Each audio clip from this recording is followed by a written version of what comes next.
তার ব্যাপারে কিছু দীর্ঘ নিঃশ্বাস ফেলানোর অধিকার তো আমাদের আছে।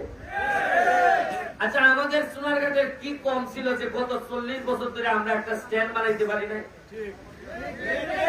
আমরা এমপি পাইছি, আমরা মন্ত্রী পাইছি, আমরা বড় বড় বক্তব্য দেওয়ার লোক পাইছি, কিন্তু একটা স্ট্যান্ড বানানোর লোক পাই নাই।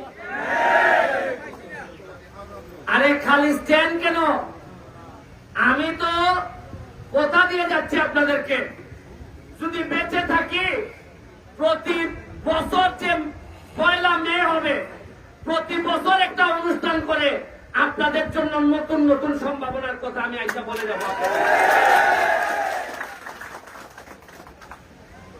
এই মরা নদীতে বাঁচাইতে গিয়া, নদীটারে বাঁচাইতে গিয়া, আর আপনাদের 2টা স্ট্যান্ড করতে গিয়ে এই পর্যন্ত খরচ হয়েছে প্রায় 75 লাখ টাকা। কাদির ভাই আমারে বলছে যে